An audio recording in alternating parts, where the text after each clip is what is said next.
जय भीम। आप सभी का मैं रजत मौर्य आप सभी का स्वागत करता हूं बहुजन साहित्य के इस विशेष कार्यक्रम में, जहां पर कि हम बुद्ध की जो जातक कथाएं हैं उनसे बुद्ध की प्रबंधन सीखने की कोशिश करते हैं। आज के इस वीडियो में हम लोग पिछली 10 जातक कथाओं में हमने जो सीखा है उसको रिकैप करेंगे।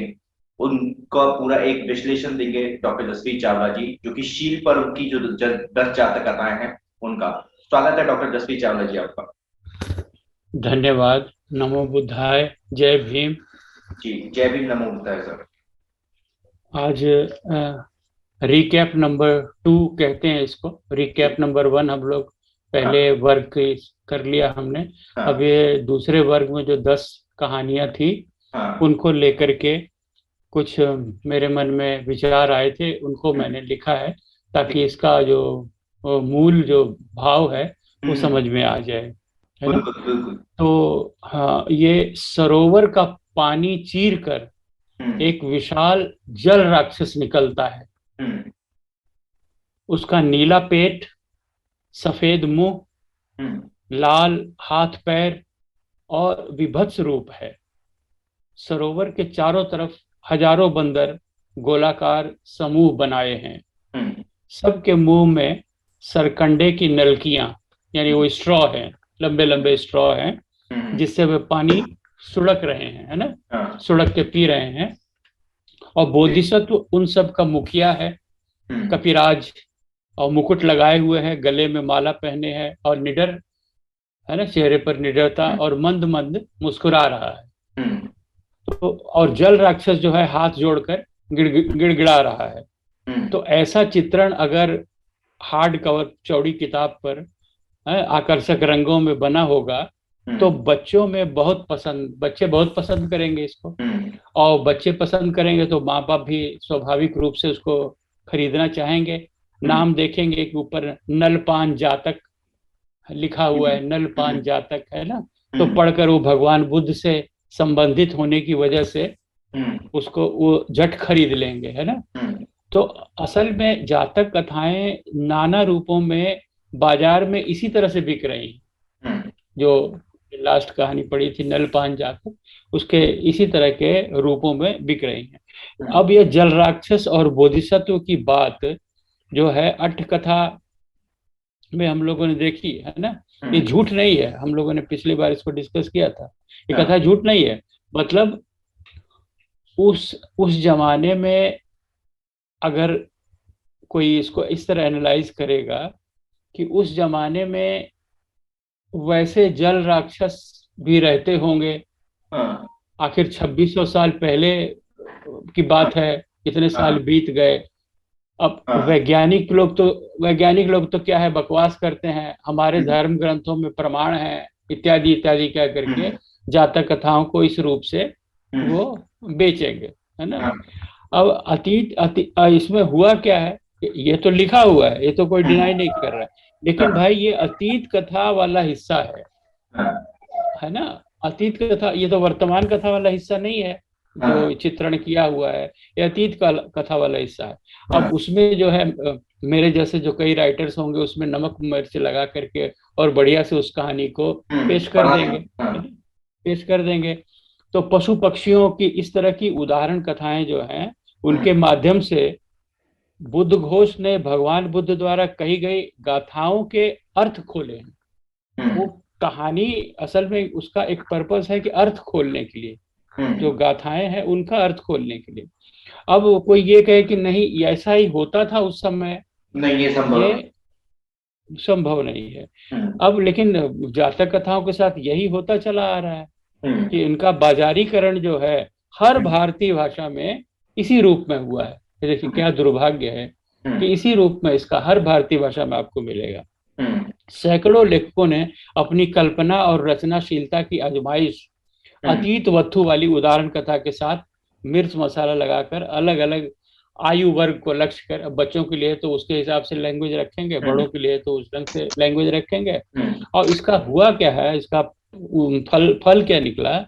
इसका परिणाम ये निकला कि जातक कथा एक और पशु पक्षियों की कहानियां बनकर रह गई है, तो हम्म। दूसरी ओर जो है पोर्नो बन गई है। कई लोग इसको कहते हैं कि पोर्नो है ये। उसका हम्म। कारण क्या है कि भाई भिक्षुओं के मनोवैज्ञानिक प्रबंधन के लिए बुद्ध घोष ने, आगे हम लोग पढ़ेंगे, ऐसी कई कथाएं लिखी जिसमें उनका मनोवैज्ञानिक प्रबंधन करने के लिए ऐसी कहानियां स्त्री जाति के प्रति लिखी हैं कि जिससे भिक्षु को वितृष्णा पैदा हो जाए, है ना। कि वो आपको लगता है कि वो वैसी कहानियां हैं, पौराणिक कहानियां, लेकिन दरअसल है नहीं, है ना। है तो वो मैनेजमेंट की कहानी है। तो कहने का मतलब है कि आसक्त मन को अगर नारी के प्रति वितृष्णा पैदा कर दी जाए तो ऐसी कहानियां बना दी जाए, है ना। अब क्योंकि तो आप अतीत वस्तु देख रहे हैं, असल में अतीत आप वस्तु उसका तो पूरी एक इमेज नहीं देख पा रहे। एक वो हाँ, उसका कहानी है पूरा कि चार दोस्त थे और चारों अंधे थे, तो अब किसी ने पूछा कि हाथी कैसा दिखता है, तो उसने बोला जी वही जी चल के देख लेते हैं। तो एक ने उसकी पूंछ पकड़ी, बिल्कुल एक ने सूंड पकड़ी, एक ने पैर हाँ पकड़ा, तो वो बिल्कुल। अपने, और और एक ने पीठ पे बैठ गया, तो बोल रहा है हाथी जी तो बड़ा सपाट सा है। एक बोल रहा है यार सबका हाथी के तो कुछ बाल बाल से उगे हुए हैं, एक बोल रहा है जी हाथी जी का तो बहुत लंबा पाइप सा है। तो हाँ ये बिल्कुल। कहानी हो गई है।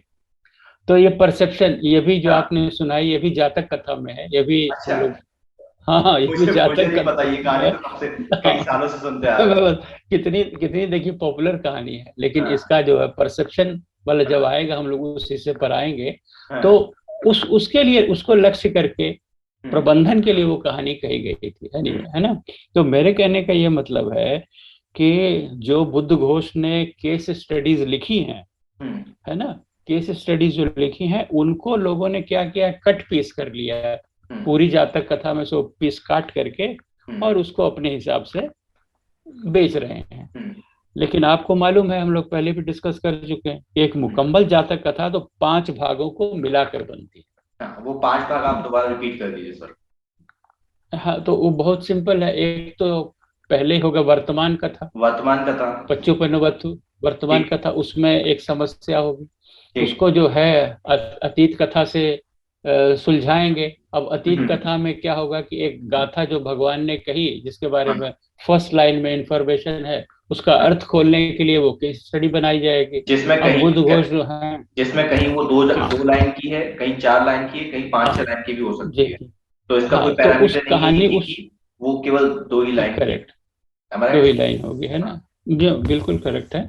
अब उसका क्लासिफिकेशन जब कर रहे थे तो एक लाइन वाली पहली हाँ 150 हो गई, उसके बाद दो गाथाओं वाली, फिर 3 गाथाओं वाली, ऐसे ऐसे उसका हाँ। जो 547 कहानियों का हम्म वर्गीकरण इस तरह कर दिया। हम्म लेकिन उसका हुआ ये कि दुष्परिणाम ये हुआ कि भाई सारे रैंडम हो गए, हम्म। सब्जेक्ट सारे मिक्सअप हो गए। हाँ। तो उस पर हम लोग ये काम करेंगे, और हम्म अच्छा किया आपने याद दिला दिया कि अभी जो कहानी हम लोग डिस्कस कर रहे हैं, तो हम लोग इसका क्लासिफिकेशन भी करते चलें कि ये ठीक। किस चीज का मैनेजमेंट कर रही है ना। हाँ हाँ। खैर, तो जो प्रबंधन की शिक्षा देने के लिए जो पाली में 8 कथाएं लिखी गई थी, है ना, हम्म उनका अर्थ खोलने के लिए तीसरा जो आता है वो गाथा है ना। हम्म अब गाथा का फिर जो एक एक वर्ड को, गाथा को एक्सप्लेन किया गया, वो हो गया चौथा पार्ट। और हम्म 5वां पार्ट जो है जातक कथा का, वो बहुत इंपॉर्टेंट पार्ट है। हम्म उसमें मिलान किया जाता है हम्म बुद्धकालीन और बोधिसत्वकालीन पात्रों में। और हम्म उसका मिलान इसलिए किया जाता है कि कई बार मैनेजमेंट की रिस्पॉन्सिबिलिटी देनी है, किसी को हाँ, अकाउंटेबल ठहराना है ना, कुछ हम्म, और स्पेशल शिक्षा पद बनाना है। हाँ, इसलिए वो 5वां पार्ट जो है बड़ा काम का है। हम्म, उसमें हमको बहुत सी ऐसी जानकारी भी मिल जाती है उस समय के समाज के बारे में, है ना। तो ये हम लोग अब देखेंगे। इसीलिए बार बार मैं यही कहता हूँ कि भाई पूरी जातक कथा को पढ़िए, पहले शब्द से लेकर के आखिरी आखिरी शब्द शब्द तक, तक। तब ठीक। आपको पढ़ने का आनंद जो है पूरा उसका आनंद आता है। खैर, तो कहने का मतलब ये है कि प्रबंधन की शिक्षा देने के लिए लिखी गई 8 कथाएं पूर्व जन्मों की कथाएं नहीं हैं, बल्कि विहार में उपजी समस्याओं हम्म का निराकरण जिस प्रकार बोधिसत्व कर रहे हैं, है ना, हम्म उसके समाधान की कथाएं। हम्म और उसमें बुद्ध की प्रबंधन की तकनीक छुपी हुई है कि हम्म बोधिसत्व देखिए इस ढंग से कोई बात कह रहा है या कर रहा है, तो हम्म वो उसका प्रबंधकीय दृष्टिकोण है, हम्म जो कि बुद्ध की है, जो विन विन सिचुएशन हम्म लाता हम्म है ना। तो अब पिछले रिकैप में हमने बताया था कि भाई आप एक डायरी एक अपनी डायरी बना लीजिए, अपने जिसमें जीवन की जो तत्काल बातें हैं उनको उसमें लिख लिया कीजिए। इससे क्या होगा कि हम अपनी प्रकृति और परिवेश से जुड़ जाते हैं, क्योंकि हम लोग सारे जो है एक इंटीग्रल पार्ट है। हम लोग अलग अलग नहीं है, पेड़ पौधे पशु पक्षी हम मानव जाति ये सब एक इंटीग्रेटेड पार्ट है ना। सब समेकित रूप में एक एक दूसरे के सिस्टम का साथ जुड़े हिस्सा हुए। है। हाँ, एक इसलिए ये हम जुड़, इसलिए जब आप अपने 24 घंटों में आपने क्या किया, कहाँ गए, क्या खाया, क्या खर्च किया, जब इस तरह से अपने तन मन की जो प्रतिक्रिया है ना, जो आप इंटरेक्शन कर रहे हैं, आपकी इंद्रियां इंटरेक्शन कर रही हैं बाहरी जगत से, उसको जब आप नोट कर लेते हैं तो आप पाएंगे कि आपकी अवेयरनेस बढ़ गई है। एग्जैक्टली। आप प्रकृति के प्रति और परिवेश के प्रति आप ज्यादा अवेयर हो गए हैं, और साथ ही अपने अंदर जो घट रहा है उसके प्रति भी आप ज्यादा अवेयर हो गए हैं। अगर आप लोग ज्यादा शुरुआत अवेयर। में हर चीज अगर नहीं लिख पा रहे हो तो कोई भी एक एक हिस्सा उठा लीजिए कि पर्टिकुलर कि आपने हाँ आज काम क्या किया है, क्या खाया, क्या पिया, कहाँ जी गए, जी नहीं लिख पा रहे, कोई दिक्कत नहीं है। एक पर्टिकुलर जीवन जी का दिन का एक हिस्सा उठा लीजिए कि ये मैंने इतना इतना काम किया है, और ये आपकी जी प्रोडक्टिविटी को जी भी बढ़ाएगा। मैंने सर आपको हर तरह लास्ट टाइम से। बताया था कि मैं अपने काम को पूरा जी जी लिखता हूँ कि मैंने आज कितने वीडियो एडिट करे, कितने पेज पढ़े, मैंने किस बिल्कुल। किताब पे कितने पेज हाँ पढ़े, कितनी वीडियो पब्लिश की। जी जी तो मुझे समझ में आ रहा है वेरी कि गुड। मैं और कितना कितना समय मेरे पास बच रहा है, और मैं कितना और इसको और हाँ प्रोडक्टिव बना सकता हूँ। तो कैसे, अभी बिल्कुल बिल्कुल। आज ही तो मैंने दिन में डिसाइड किया कि मुझे महीने में, जी एक महीने में 90 वीडियो पब्लिश करने हैं। हाँ, तो ये एक जो महीने है में इससे 90 आप वीडियो अपने पब्लिश करने में मुझे दिक्कत नहीं आएगी, इतना समय है मेरे पास। बिल्कुल बिल्कुल तो बिल्कुल। ये तो आपका ये जो इस चीज का अनुमान तब लगता है जब आपके पास आंकड़े हों कि आपने दिन भर आंकड़े में हों, किया क्या बिल्कुल है। बिल्कुल सही बात है। अब क्या है, जब आप इसको ये करते हैं तो आप क्या करते हैं कि अपने जो आचार व्यवहार है, हम्म अपना आपका जो अपना आचार व्यवहार है, किस तरह आप सिस्टम से डील कर रहे हैं, किस तरह लोगों से डील कर रहे हैं, आपके जो संबंध हैं, आपकी दोस्ती दुश्मनी, क्योंकि ये हम्म सारी चीजें तो सापेक्ष हैं। हम्म उसमें आप किस तरह से इंटरेक्शन करें, जब आप लिखते हैं तो आप ज्यादा अवेयर हो जाते हैं, आप अपनी इंद्रियों के बारे भी ज्यादा सचेत हो जाते हैं, हम्म है ना। आपकी इंद्रियां किस प्रकार से फंक्शन कर रही हैं, आपका सिस्टम किस फंक्शन, ये सब आप माने एक उतने छोटे से काम से आपने सारी अपने हाँ अवचेतन मस्तिष्क को आपने सक्रिय कर दिया। कहने का एग्जैक्टली। मतलब कि आपने हाँ, अपने उसको, तो ये बहुत ही काम की चीज है। खैर, और अब सर मैं चूंकि यहाँ पे एक इंद्रियां चीज सब। और जोड़ना चाहूंगा कि जी ये सिर्फ करने के दौरान सिर्फ करके अपने पास ही नहीं रखना है। कोई अपने घर में, आप जाहिर है जब रोज।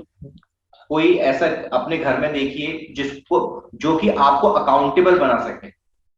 जैसे जी मैंने जी अपनी लाइफ में किया है कि मेरी एक मित्र हैं, मैं उनको डेली जी रात में 12 बजे एक रिपोर्ट भेजता हूँ कि आज मैंने ये काम किया है, इतना। ठीक है। तो फिर वो मुझसे पलट के सवाल पूछते हैं कि आज इतना ही काम क्यों किया, क्या। हाँ, तो नहीं ये वहां तो से, खैर आपके आपके अपने रिलेशंस पर है, आप कैसे हाँ करते मैं हैं। मतलब लेकिन घर कम में, से कम आप, जी जी, कम घर से में कम आप अपने प्रति भी हाँ जागरूक हो जाते हैं, है ना। कई अगर बार मान लीजिए ऐसा आपके होता पास है कि वैसा। हम लोग ये तो बुद्ध के समय में तो बहुत सारी चीजें अलग तरीके से काम करती थी, आज के जी समय में जी चीजें जी बहुत ज्यादा अलग तरीके से काम करती हैं। तो आज बिल्कुल चूंकि बिल्कुल। आज हम लोग कई सारी जगह उलझे रहते हैं, जब हमारे हमें हम किसी के प्रति जब अकाउंटेबल हैं कि आपसे एक जी व्यक्ति रिपोर्ट मांग सकता है शाम को, तो आप जी जी जी ध्यानपूर्वक उसको लिखोगे।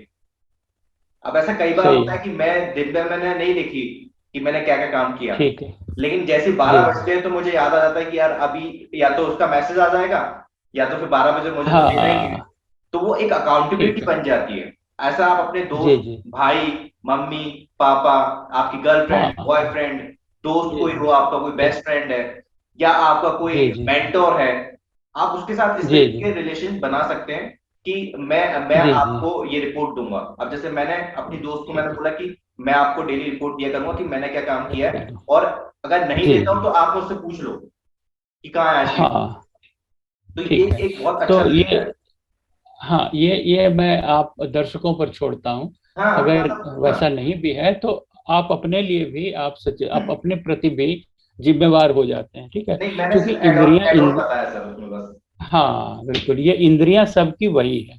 हाँ। इंद्रियां जो हैं वो सबकी वही है, परंतु समझ सबकी अपनी अपनी बनती है। हाँ। जो अंडरस्टैंडिंग है ये तो अपने पास होगा, सबका परसेप्शन अलग अलग बनता हम्म। है ना। हम्म। इंटरेक्शन इंद्रियां से लेकिन परसेप्शन सबका अलग अलग बनता है। तो क्या पसंद नापसंद सबकी अपनी अपनी बनती है, हाँ। तौर तरीके, प्रतिक्रियाएं, संवेदनाएं, इसलिए हर इंसान की भिन्न होती है हम्म। और बदलती हैं, हम्म। है ना, परिवर्तनशील है। तो क्या चीज होता है कि हर चीज, हर संस्कार अनित्य है, हम्म। परिवर्तनशील है। बचपन से लेकर के बुढ़ापे तक मनुष्य सीखता रहता हम्म। है ना, सीखता रहता है। और ये प्रक्रिया चलती चलती रहती। जन्म के बाद से ही प्रबंधन आरंभ कर देता है। बच्चा जो है, बच्चा भी जानता है प्रबंधन कैसे करना है, दूध कैसे हासिल करना है, माँ को कैसे बुलाना है, इत्यादि इत्यादि। तो प्रबंधन वहां से स्टार्ट हो जाता हम्म। है ना। लेकिन शिशु जो है उसको सम्यक प्रबंधन का नहीं पता।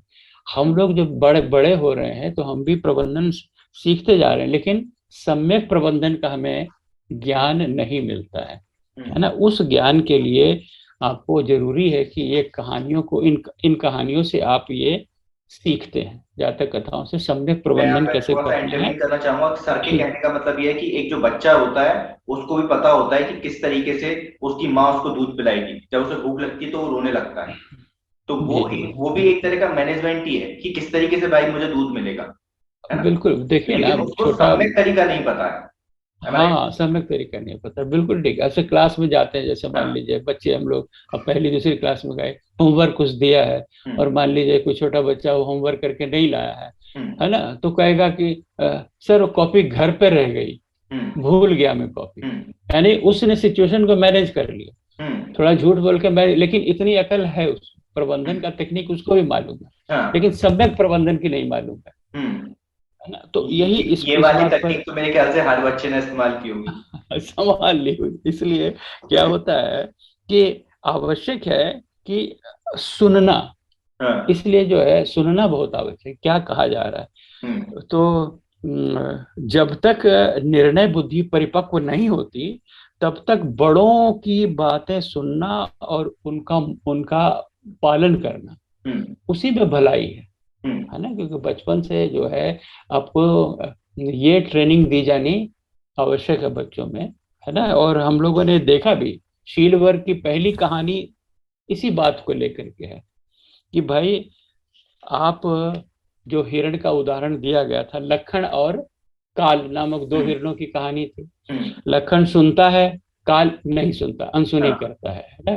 तो हम्म। लखन जो है एक अच्छा टीम लीडर सिद्ध होता है, और हम्म। काल काल जो है असफल हो जाता है हम्म। ना। तो कहने का मतलब यह है कि उसका पालन करने में ही, बात को सुना, बोधिसत्व ने जो कहा, उसके पिता ने बोधिसत्व ने जो कहा उसको सुना और हाँ। माना, हम्म। है ना। तो सील वर्ग देखिए कहाँ से स्टार्ट हो रहा है, सुनने और मानने से, हम्म। बरोबर। हम्म। अब जो है उसमें एक चीज, चूंकि सम्यक, उसको सम्यक भावना कहाँ से आएगी, जब वो हम्म। परोपकार की भावना रखने वाला होगा, हम्म। हम्म। है ना। बात सुनता है, मानता है, लेकिन साथ ही उसको परोपकार की भावना, उसका सहिष्णु होना, हम्म। ये साथ में गुण उसको मिलने चाहिए, मैं यहाँ पर है अपने ना। दर्शकों के लिए आगे थोड़ा सा इंटरवीन करना चाहूंगा सर, क्योंकि मैं जी, आपकी बात को ही अपनी भाषा में इलेबरेट कर देता हूँ हाँ कि हाँ सिर्फ सुनने से कुछ नहीं होगा। या फिर हम देखते हैं कि यूट्यूब पर हमने ट्यूटोरियल तो बहुत सारे देख लिए, लेकिन उससे आप कुछ सीख नहीं जाओगे। उसको आपको अप्लाई करना पड़ेगा अपनी लाइफ में, और जब तक आप जी, अप्लाई नहीं करोगे उसका कोई मतलब नहीं है। वो आपने एक कान से सुना, दूसरे कान से निकाल दिया। तो उस चीज को हमें ध्यान रखना है कि आपका बरोबर, लर्निंग के साथ साथ आप उसको अप्लाई भी कर रहे हैं, आप उसके ऊपर हाँ, एक्शन भी ले रहे हैं। बरोबर। अगर आप नहीं, एक्शन नहीं लेंगे सुनना, तो उसका कोई मतलब नहीं। हर तरह के प्रबंधन के लिए सुनना और मानना हाँ, जरूरी है। ये लेकिन दोनों चीजें जरूरी हैं। अगर आपके पास परोपकार की भावना है, सहिष्णुता है, तो हम्म। आप बुद्ध की प्रबंधन की ओर बढ़ रहे हैं। हम्म। आपके कदम जो है, एक प्रबंधन तो ऑर्डिनरी प्रबंधन ही हो गया, हम्म। लेकिन जब आप बुद्ध की प्रबंधन का पाठ ले रहे हैं, तब हम्म। अगर आप में ये दो भावनाएं हैं, है हाँ। ना। हम्म। तो बच्चों से इसीलिए उसमें सिखाया गया है, हम्म। सील वर्ग में, कि भाई परोपकार की भावना जो है हम्म। वो होने से इंसान समाज के हर प्राणी की रक्षा कर पाता है। जैसा निग्रोध मृग के माध्यम से, जो 12 नंबर की कहानी थी, अगर उसको आप ध्यान से सुनेंगे उस वीडियो को, तो उसमें वो क्या करता है, सबकी रक्षा करता है। उसको जो है मिला हुआ था कि भाई आपको नहीं मारा जाएगा, है ना, राजा ने कह दिया था कि निग्रोध मृग को नहीं मारेंगे, लेकिन उसने अपने इस परोपकार की भावना द्वारा सारे प्राणियों की रक्षा कर दी, है ना, क्योंकि उसमें भावना प्रबल थी। तो ये हुआ बुद्ध की प्रबंधन का लक्ष्य। मैं यहाँ पे इंटरवीन करूंगा। देखिए मैं माफी चाहूंगा सर आपसे, लेकिन मैं दर्शकों को भी ये चीज क्लियर कर दूं। कई बार आप लोग कमेंट करते हो कि आप कम बोलो और सर को ज्यादा बोलने दो, तो इस चीज को समझिए कि यहाँ पर एक युवा व्यक्ति है और एक बहुत ही तजुर्बेकार व्यक्ति है। तो उस व्यक्ति की जो बातें हैं वो हमारे आम इंसान को, मेरे जैसे लोगों को भी समझ में आना चाहिए, वो सर के ऊपर से नहीं जानी चाहिए। तो मैं उसे अपनी भाषा में करके समझाता हूँ। इसका मैं यहाँ पर एक एग्जांपल देना चाहूंगा कि एक जो ड्रग डीलर होता है ना, या एक बहुत बड़ा माफिया होता है, उनका मैनेजमेंट सिस्टम बहुत गजब होता है, लेकिन वो बुद्धिकीय नहीं है, उनका बुद्धिकीय प्रबंधन नहीं है, वो नुकसान पहुंचा रहा है। जब आप और यहीं पर जब एक एनजीओ है वो दूसरों के कल्याण के लिए काम कर रही है, तो उसको हम बुद्धिकीय प्रबंधन कह सकते हैं। ये अंतर है दोनों में। सही कह रहा हूँ? सही बात। हाँ, बिल्कुल सही कहा आपने। तो इसलिए जो अपनी जो मर्यादा है ना, इसलिए अपनी मर्यादा को न भूले, ध्यान से सुनकर सोचे विचारे कि अपना हित किसमें है।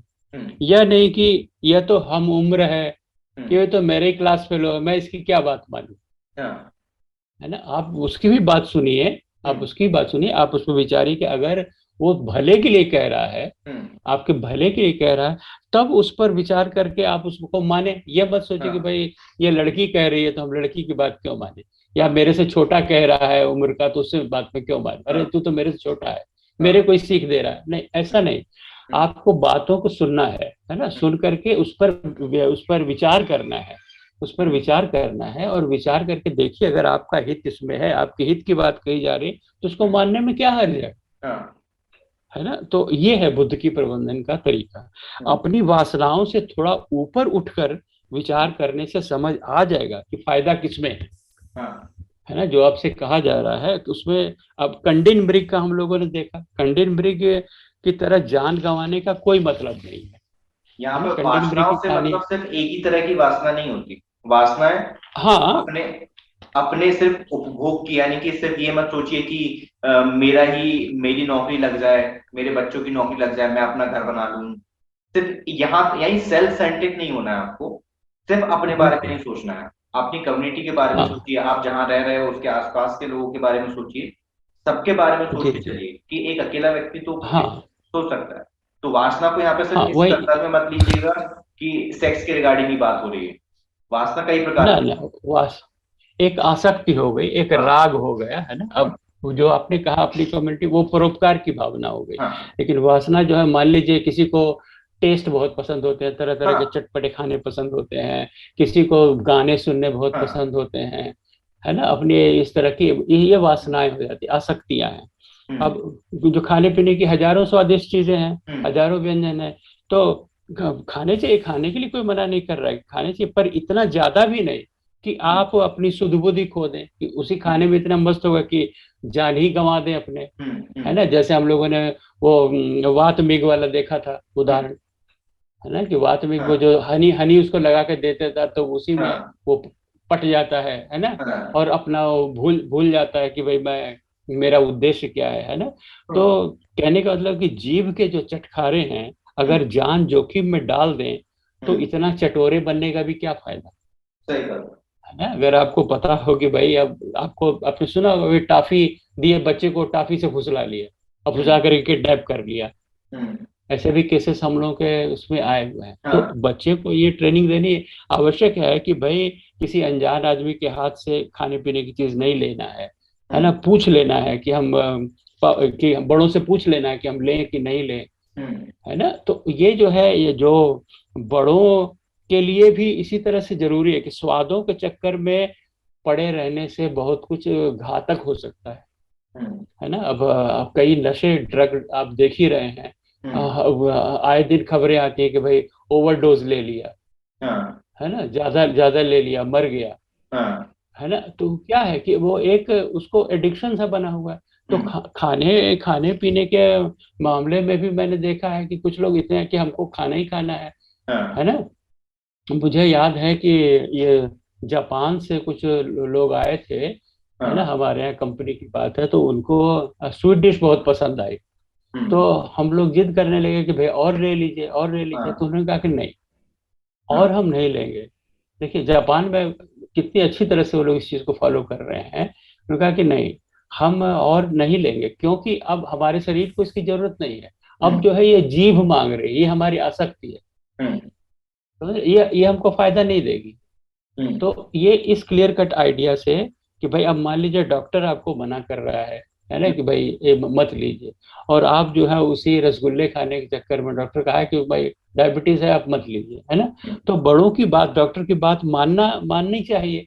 रसों के स्वाद में और लोभ में जो है आप अपने आदर्श से भटक सकते हैं, भटक हम्म। जाएंगे तो आपका अपना नुकसान होगा। अब ठीक। जैसे वात वेग वाले में अस्थविर का नुकसान हुआ, हम्म। है ना। अस्तव्यस्त से जो है वो उसी तरह से उसका उदाहरण दिया गया था वात्मिक से। तो हम्म। कहने का मतलब ये है कि अब दूसरों की बात मानने से, अपने बड़ों की बात मानने से लाभ ही है ना। हम्म। एक कहानी में जिसमें खरादी जातक में आपने क्या देखा था, खरादी जातक में वो किसी की कभी कोई बात नहीं मानता था, है हम्म। ना, जबकि तिपलत्थ जो है वो बात मानता था, है ना, हम्म। और वो शिकारी के जाल में फंस भी गया हुआ है, लेकिन मृग माया से वो कैसे अपनी जान बचा करके भाग गया, हम्म। वापस आ गया, जबकि हाँ खरादी जो है वो मारा गया, है हाँ। ना। तो इससे क्या पता लगता है कि भाई जो आप अगर बड़ों की बात मानते हैं तो वो शिक्षक या अभिभावक आपको पूरी तरह से शिक्षा देते हैं, है ना। उनकी भी रुचि होती है कि भाई ये पात्र है,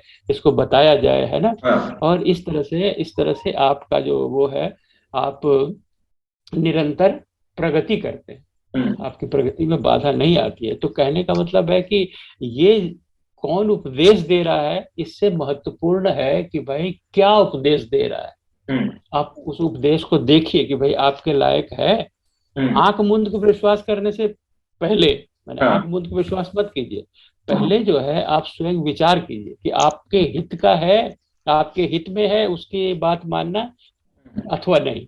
हम्म। अगर नहीं समझ में आ रहा है तो किसी सुलझे बुजुर्ग से पूछने में कोई हर्ज नहीं कि भाई हमको ऐसा ऐसा कह रहा हम्म। है, हमें हम्म। समझ में नहीं आ रहा है कि ये हम्म। बात ठीक है उसकी कि नहीं है। अब हम्म। ये जो है व्यर्थ की तकरार आपस में करते रहे, जैसा हम्म। कि हम लोगों ने देखा था उसमें मालूत जातक में। अब हाँ दो अस्थवीर थे, इतने बूढ़े अस्थवीर हैं, लेकिन आपस में उस बात पर तकरार करने से अच्छा वो चले गए शास्ता के पास। हाँ। शास्ता ने उनके उसको सुलझा दिया हाँ। कि भाई सर्दी सर्दी किस कारण लगती है। तो उस जातक कथा का उद्देश्य ये था, भाई आपको बात जो है माननी हम्म। है ना, बिना बिना ये देखे कि भाई वो कहाँ से आ रही है। हम्म। बात पर विचार कीजिए, अगर वो अंधविश्वास आपको लगता है तो किसी सुलझे हुए आदमी से पूछ लीजिए, है ठीक। ना, किसी ठीक। बड़े आदमी से पूछ लीजिए और पूछ के उसका फैसला हो जाएगा। हाँ। परंतु परंतु जो मत्तक भत्त और अयाचित भत्त में जो प्राणी हिंसा बताई गई है, हम्म। उससे बिल्कुल स्पष्ट कर दिया गया है ना, कि ये जो प्राणी हिंसा है ये कभी भी आपको फायदा नहीं देगी, एकदम इस पे तो काटा ही मार देगी। हम्म। इससे आप किसी देवी देवता को मना लेंगे या इससे हम्म। आप बहुत आध्यात्मिक उन्नति कर लेंगे, जैसे तंत्र मंत्र बताया जाता है ना, हम्म। सिद्धियां मिल जाएंगी, तो ये सब कोरी बकवास है, इससे आपको कोई फायदा होने वाला नहीं है। हम्म। बल्कि इससे हुआ आप भी जो नहीं है, है इतिहास में भी ऐसा कोई हाँ नहीं है। हाँ, उससे आप और बंधनों में बनेंगे। हम्म। दुनिया में लाखों बलि देने वाले होंगे, तो हम्म। इसका यह मतलब नहीं कि यही उचित हाँ है ना। यही उन्होंने भिक्षुओं को समझाया, अगर बाहर में श्रावस्ती में हो रहा है तो उसका मतलब ये नहीं कि वो लोग कर रहे हैं तो हम भी करना शुरू हाँ कर दें। हाँ। देखा देखी नहीं करना है ना। आज के ये संदर्भ में आप देखेंगे कि लोग रेड लाइट जो सिग्नल है वो तोड़ के चले जाते हैं, बहुत हाँ, सारे तो लोग। वो तो वो बिल्कुल गलत तो गलत ही है ना। गलत तो गलत ही है, तो उसको उचित नहीं ठहराना है। बहुत बड़ा अंधविश्वास ये है कि देवी देवता इस तरह की पशु बलि से प्रसन्न होते हैं। आज हाँ। भी मैंने देखा है कि इस तरह की मान्यताएं मानते हैं लोग कि इससे कार्य सिद्धि हो रही है, हम्म। लेकिन इसको वो फलाना किया तो हम भी ऐसे ही करें, हाँ है ना, ये अनुचित है हाँ ना, ये बेवकूफी है। गुणी ज्ञानी कहते रहें हाँ। परंतु इसे स्वीकार नहीं करना है है ना। यह मोक्ष के नाम पर अपने को बंधनों में बांधने का काम ठीक है ना। इसलिए इसमें किसी की बात नहीं माननी होता है ना भाई। हम जब कहा जा रहा है कि सबकी बात माननी चाहिए, हम्म, तो ये वाली बात नहीं माननी चाहिए, इसका पूरी तरह निषेध है। हम्म, ये बात मान करके आप प्राणी हिंसा मत शुरू कर दीजिए, हम्म, ठीक है ना। ये स्पष्ट संदेश है। जो दो कथाएं हैं हमारे पास, मृतक वध और अयाचित वध, इन हम्म, दोनों कथाओं से बिल्कुल स्पष्ट रूप से ये संदेश आता है। और अंत की जो कहानी है, जो 20वीं कहानी है, नलपान जातक, वह तो प्रत्यक्ष रूप में अनुशासन की महत्ता को रेखांकित करती है। जब आप समूह में हैं, हम्म, एक दल में हैं, तो हम्म, बिना टीम लीडर की अनुमति के कुछ भी करना हाँ, अहितकारक हो सकता है। हाँ, अब जैसे इसमें बताया था, बोधिसत्व दल प्रमुख होता है, हम्म, हर सदस्य की सुरक्षा का दायित्व निभाता है, हम्म, अब उपाय कुशल होता है। अब जो टीम लीडर है वो उपाय कुशल होता है, अपने साथियों को प्यास से मरने नहीं देता। हम्म, प्यास लगी हुई थी, लेकिन फिर भी वो जितने बंदर थे, वो सब वेट कर रहे थे कि हम्म, बोधिसत्व आएगा, हम्म, बोधिसत्व आएगा, और उसके बाद जो है हम हम्म, उससे पूछ के तब हम इस जल में उतरेंगे, हम्म, या कैसे पीना है उसके परामर्श हम्म, लेकर के तब पिएंगे। तो ठीक, कहने का ये मतलब है कि जो जल राक्षस है, उसको वो अपनी उपाय कुशलता से पराजित कर देता है कि हाँ, भाई हम ठीक है सरकंडे से पिएंगे, तुम बैठो अपना हाँ, सरोवर में, है ना। तो जो बुद्ध की प्रबंधन जो है, ये बोधिसत्व जैसे आदर्श जो है, वही उसको सिखाता है। जातक कथाओं के माध्यम से ऐसे ही चरित्र जो है बनाने की वो तकनीक इसमें मालूम होती है कि भाई आपको उपाय कुशल बनना है, प्रज्ञाशील होना है, प्रज्ञा हासिल करनी है। और अठ कथाएं जो हैं वो मनोरंजन से अधिक इस हम्म, तथ्य पर जोर देती हैं कि आप बोधिसत्व से सीखिए। खाली बढ़िया बढ़िया ड्राइंग देख करके, है ना, और इस तरह के मनोरंजन की कथाएं जातक से ये उम्मीद मत कीजिए कि आपका मनोरंजन कर रही हैं, हम्म, बल्कि आपको एक एक प्रबंधकीय सीख दे रही हैं। और हम्म, बोधिसत्व के माध्यम से वही सीखना है। ठीक। वर्तमान कथा में आपको इनका समस्याएं इनका दिखाई दे रही, उद्देश्य भी यही है। हाँ, है ना। उस अपने आपके अपनी जिंदगी की समस्या है, अपने समाज की, अपने देश हम्म, की, अपने सारी समस्याओं का जो है, एक तरह से मैंने पाया है कि आपको 547 कथाओं में हम्म, निराकरण किया गया है। और हम्म, बातों को बहुत ही तर्क संगत ढंग से जो है वो रखने की कला आपको आ जाती है। आपको माने संप्रेषण कौशल मिल जाता है। जब आप ये कहानी आगे पढ़ेंगे ना, तो हम्म, आपको संप्रेषण कौशल, जो है मैनेजमेंट, जो बुद्धिस्ट मैनेजर होता है, बुद्ध की प्रबंधक होता है, उसके पास ये भावना, ये कौशल आ जाता है, करुणा की भावना जग जाती है ना, प्रज्ञाशील हो जाता है। और इस तरह से वो विन विन सिचुएशन को प्राप्त करता है। लक्ष्य है शुभ शुभ को हासिल करना है। हम्म, तो ये हमारा इनसे हमें आगे भी हम इसी तरह सीखते रहेंगे। ठीक। ये सारी 10, जितनी 10 कथाएं थी वो सबका रिकैप हो गया मेरे हाँ, हिसाब से सबका तो। रिकैप हो गया। इस हाँ, दूसरे वर्ग की सारी जो रिकैप शीपर हो था। गई। हाँ, हाँ, सील वर्ग में देखिए, मैं जो समझ पाया कि हाँ, भाई सुनने, मानने हाँ, और अपने विवेक, है ना, और इन उसको तीनों फिर के एप्लीकेबल भी करना है। एप्लीकेबिलिटी जो उसको हाँ, बताया है ना, कि इस ठीक, ढंग से। ठीक, तो ठीक। ये है। तो बहुत बहुत शुक्रिया डॉक्टर जसवीर चावला जी, आपने कि आप हर 10 कहानियों के बाद एक रिकैप वीडियो भी बनाते हैं, वरना आमतौर पर लोग ऐसा नहीं करते हैं।